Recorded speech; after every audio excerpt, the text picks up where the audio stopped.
here we are. Hello, and welcome to the second beta testing episode of Ageless Wonders. My name is Todd Gimbel, and Junior Lockett, the second half of the Ageless Wonders. Thanks for joining us today on episode number 2. hey, and I'll tell you, we got some nice feedback on episode number 1. We still got a ways to go. My favorite feedback was that you have a really good radio voice, but nobody really said that about me. Well, my people loved you. They didn't give me the radio voice kind of stuff, so I appreciate that. For anybody who's listening, I really hope that you tune in. No, And now for the top 10 hits. There we go. That's right. Well, welcome to our second one. We had a good time doing the first one, and hopefully this one you're going to see some video, so you'll either be horrified or thrilled at how handsome we are. Who knows? Get to look at these mugs now. That's right. And our great technical skills. We are in the same house, but because we wanted to do it this way, we can't be sitting next to each other because of the echo. So we will get the technical stuff figured out. Yeah, we're not the most technically savvy. That is for sure. We're figuring it out as we go. Which is the beauty behind this entire podcast is, we just like we said in episode 1, we came up with an idea, said, you know what? Only way to do it is to just jump out there into the water and sink or swim. And we're floundering right now, but you know what? We're going to have a good time doing it. So we are. And the ageless part applies to how wonderful we looked and act, but it doesn't apply to our technical savvy yet. But we will get there, as you say. We're doing this during a weekday, so all of our good tech people, like my teenage son, are not available. Yeah, none of them are available right now. So, fortunately, we do know how to log in, log out, plug in, unplug, and speak to a camera. And that's true. So before we get into a really interesting topic today, it's Monday here in LA, and Monday is always, for me, either a very happy day or a very depressing day during the football season. And it is a very depressing day for me. Not good for you. Not good for you right now. Crushed. Your Packers got smashed by the Washington Commanders now, right? Yes. Yeah. Nobody even knows their name, and they got beat by a team with a new name. Let's put it like that. They got beat by a team with, we keep getting beat by second and third string quarterbacks, and teams that are, need a win against the Packers to redeem their season, and we're just sliding into oblivion. It's very depressing. Did you watch the game? Sadly, it was on here, so I did watch it. That's painful. And that's brutal. I'm a fan because I'm from there. I'm not like a fair weather, like a Dallas Cowboys fan or something like that, because I'm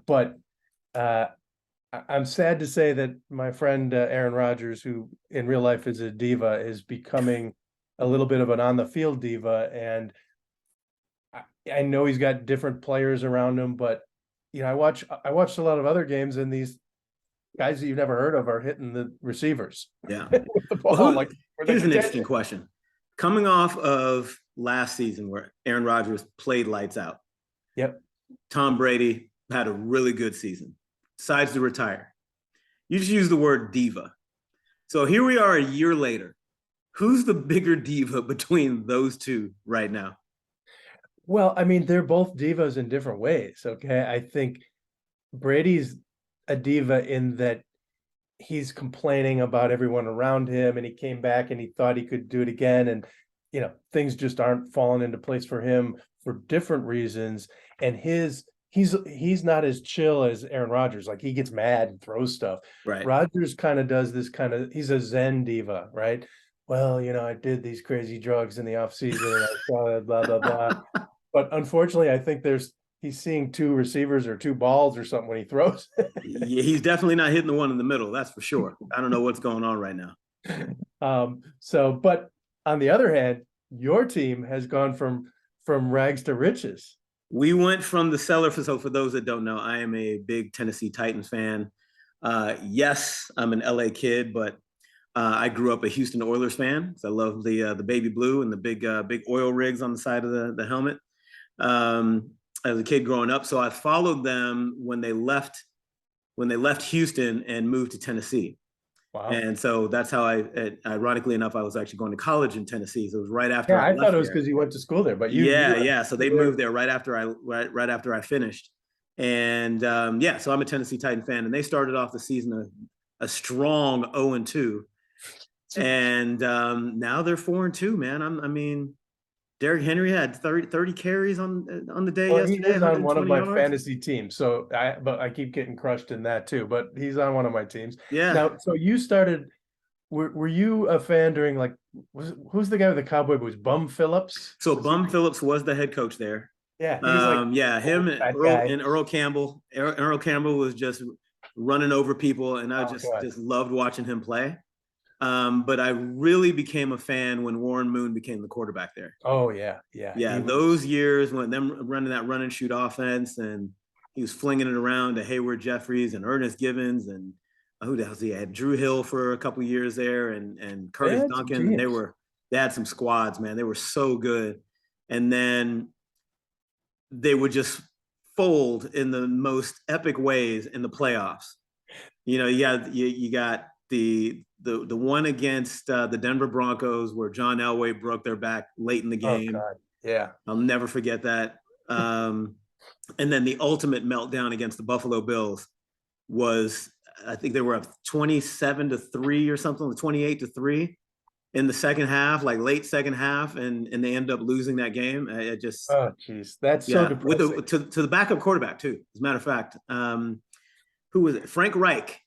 Frank Yeah, Reich was I the remember him. quarterback for the Giants, and yeah, they had no answer for that offense, and yeah, it was painful.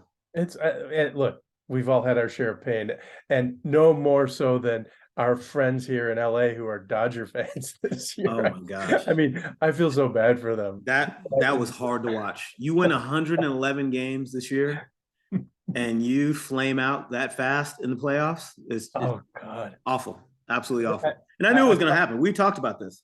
yeah, I was yeah. like, they're so good until they get to the playoffs.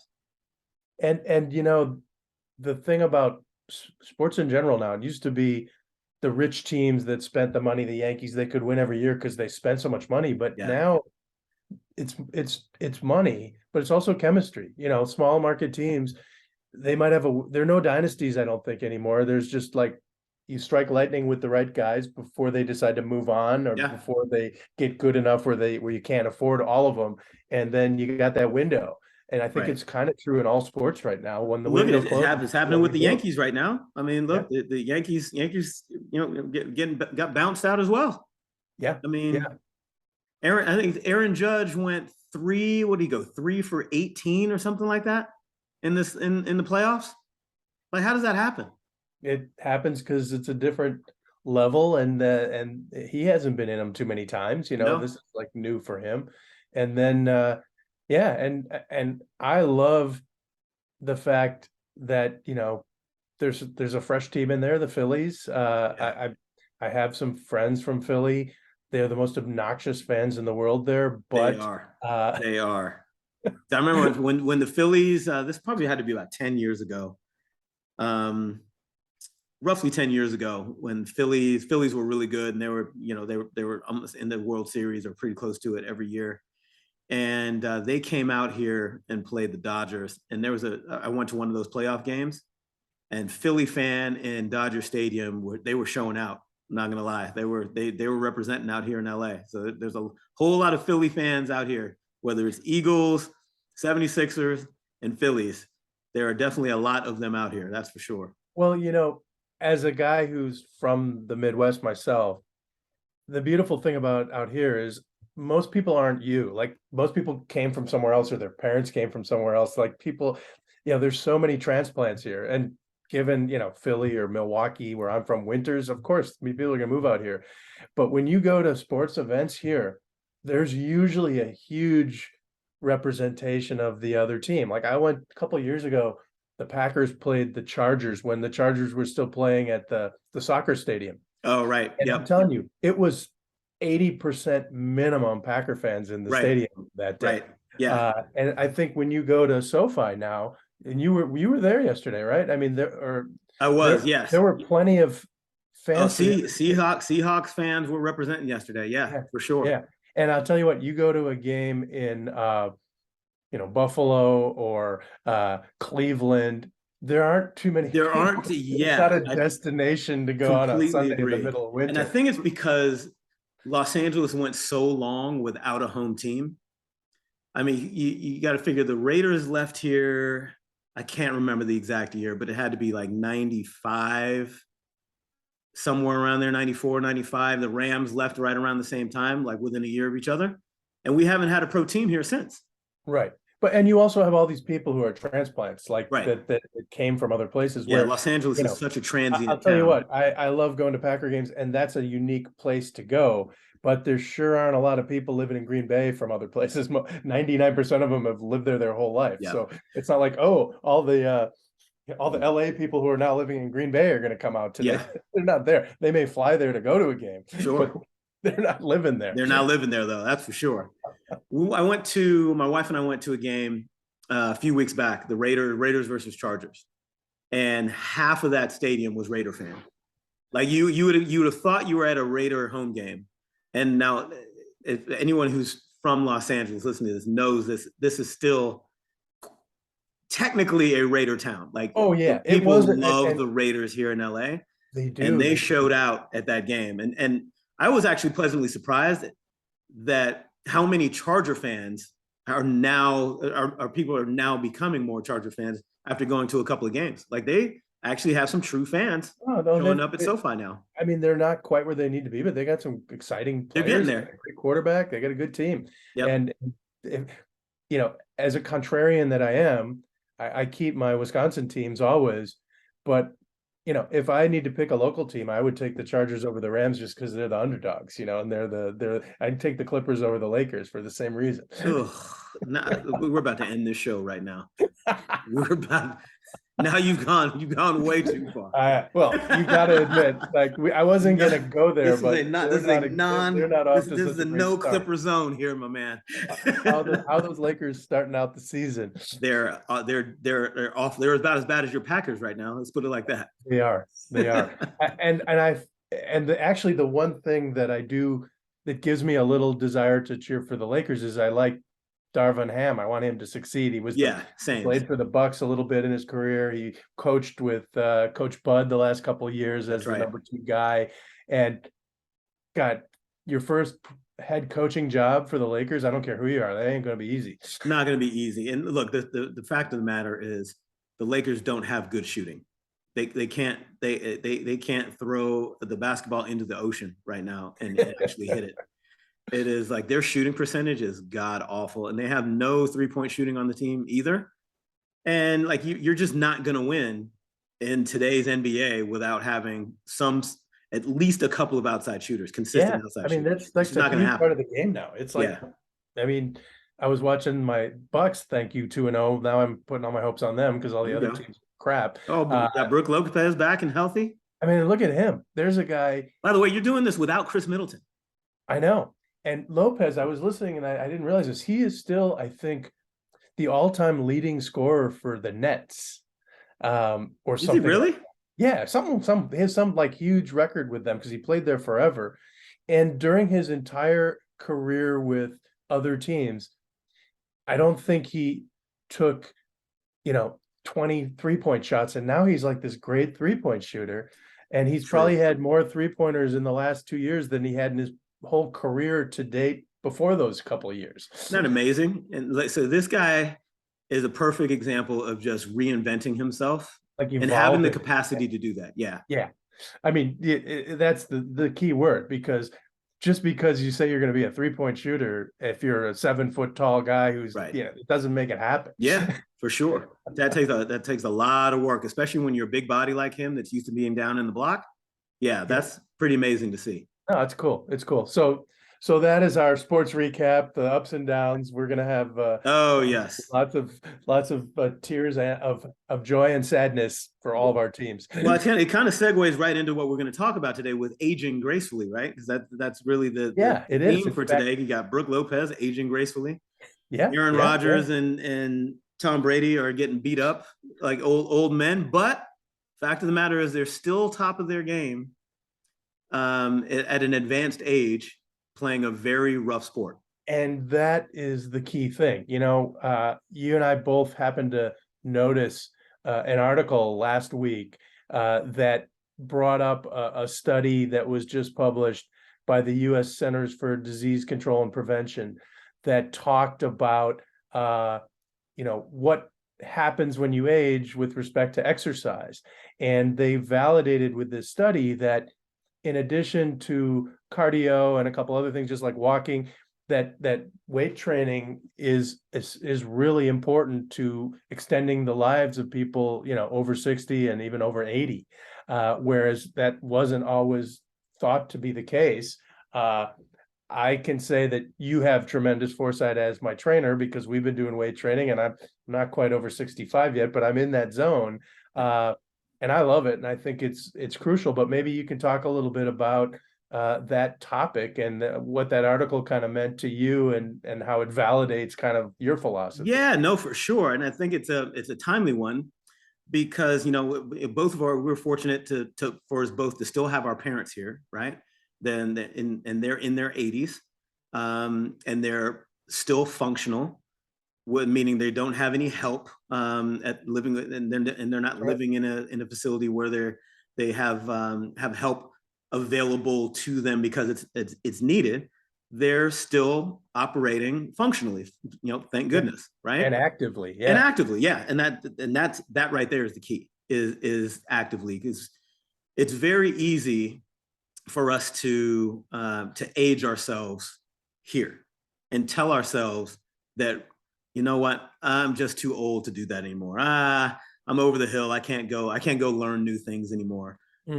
We somewhere, at least for me in my age bracket, a ton of my friends checked out right around 30, between 34 and 38.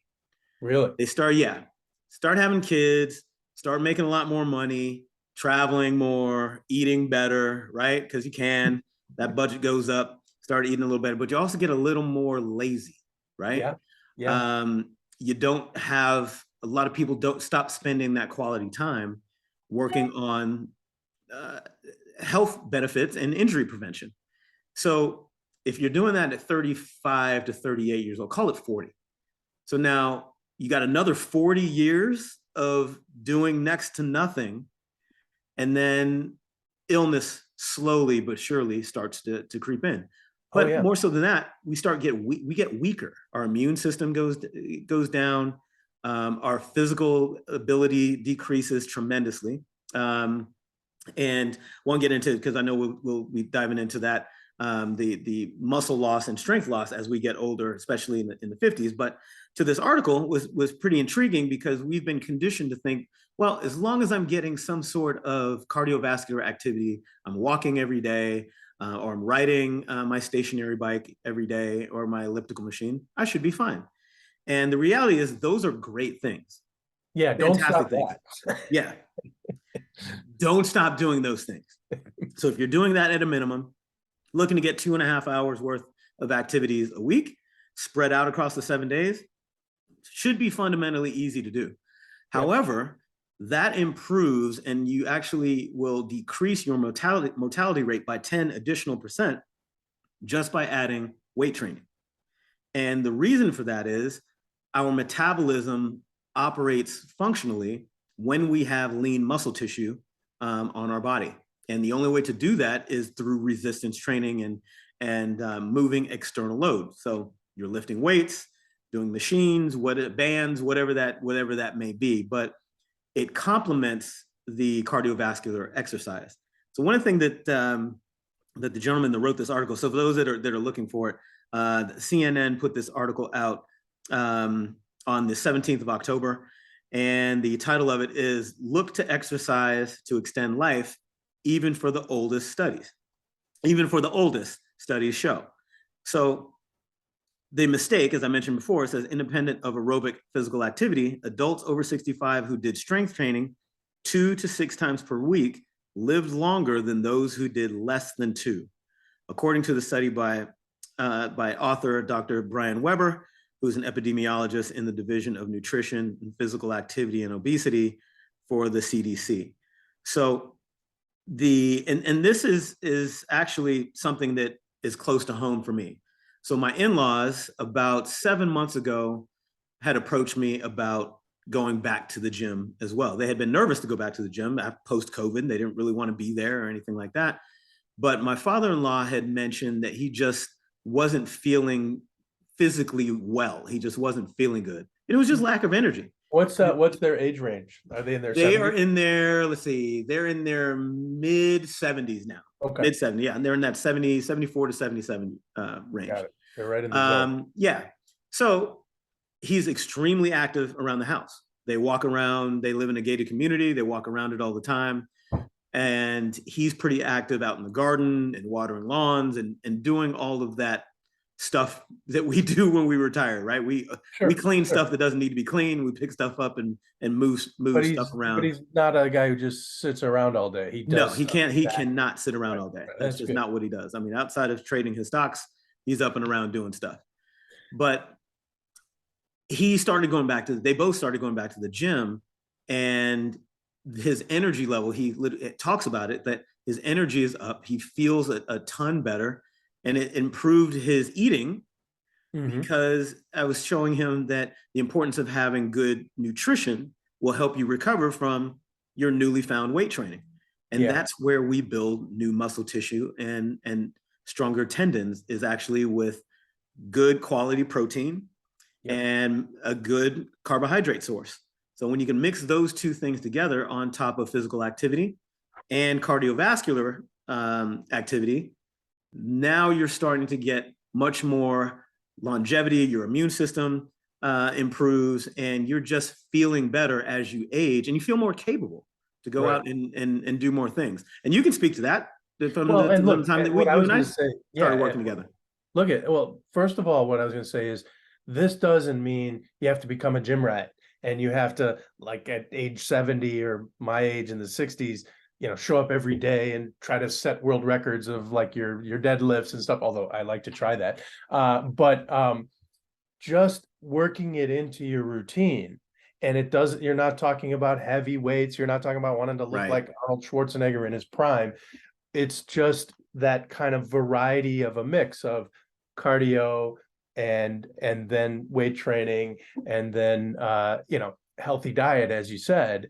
And I think that for me, when I came to you, I'd had trainers and I'd had ups and downs, but once I got settled here and I started working out with you, I had low stamina. I was a little bit overweight, and I was just not toned at all. And we were also dealing with some of the range of motion and autoimmune stuff going on with the arthritis.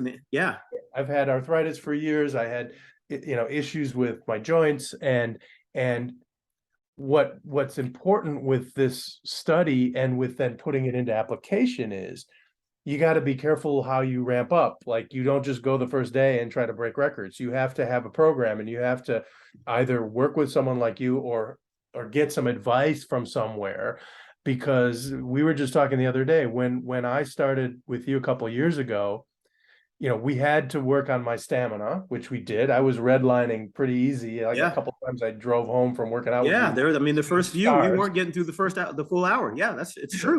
And there were other times that I was super sore, but my mobility wasn't good. And you worked on all that to now fast forward to a couple of years later. I'm lifting some serious weights. I mean, you're deadlifting 200, almost 270 pounds now. Yeah, I mean, that's like more than I weigh, for sure. Not by much. No, I'm just kidding. And also, I don't want to get back there, but it's the range of motion. It's the ability to do the hinge, the ability to, and the older you get, if you don't use your joints, if you don't use your muscles, they go bad faster than if you're a teenager. Yeah, they do. And something that you mentioned earlier that's really important, you kind of touched on it a couple of times, is people tend to fear physical activity when it comes to weight training. And you had used the analogy of not thinking that you're going in to try to be Arnold Schwarzenegger or a bodybuilder or something like that. And this is a common thing with women, even younger, older, middle-aged, whatever. It is not easy to just put on slabs of muscle. And that's the common misconception. Social media has really put a microscope on this, because you see all these fit bros and fit Joes that are just like, do my program. In 9 weeks, you can look just like this. Yeah, or get the flat stomach. Yeah. And the reality is most of us don't want to do that, right? True. But if you're someone who's been sitting on the couch for months to years, and then you open up and you see that and you're like, oh, I want to do that. But then you read the program that goes along with that and you're like, nah, no, I'm good. I'm going to curl these Doritos right here to my face. I'm good.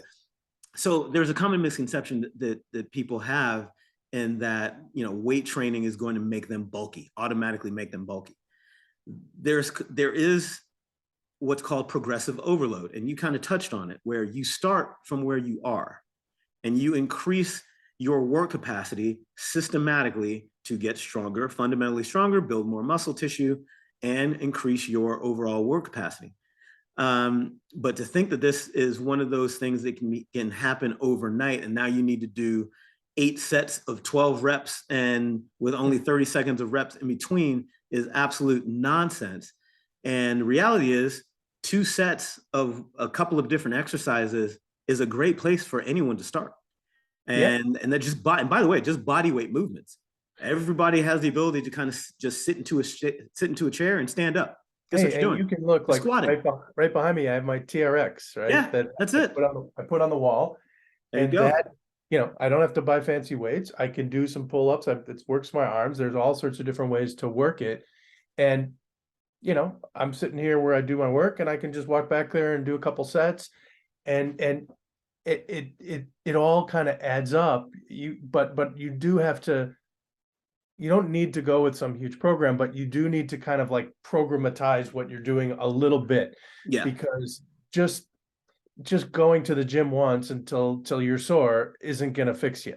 Sure. You got to. And the common thing is, is most will go to the gym and they'll do, they'll think in terms of body part rather than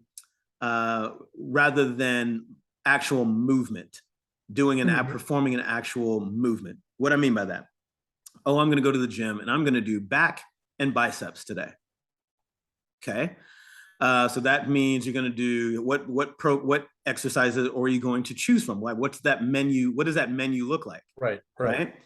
So when we can reframe that and say, okay, well, today is going to be a pulling day, a vertical pulling day, or a horizontal pulling day, and a squat day, or a what we call a knee dominant day. So now you can pick exercises that hit all of those different muscles, right? So if I'm doing a seated row, guess what I'm hitting? My back and my biceps, right? So now I'm not necessarily training those body parts. I'm training the entire system to move systematically together. Yep. Same thing, if I now want to move over and do a knee dominant or quad dominant, I can do squats, whether that's air squats, a goblet squat by holding some weights. I can do lunges. The menu then expands quite a bit versus thinking, oh, I just got to do just this particular muscle. And as we get older, we want to do more compound movements because those become harder to do the older we get. Yeah. Ask someone or watch someone sit down on a couch and then watch them try to get off of the couch. Yeah. And it's not easy. To your point, like, I mean, the ultimate is having a great trainer, because I don't have to think about it because I know you've thought about it. So when I come to see you, you already know what we're going to do that day. And it's not the same as what we did the last time. And it's not the same as what we're going to do the next time, but it all kind of integrates, and there's repetition, and there's like you said, we do knees or this or that.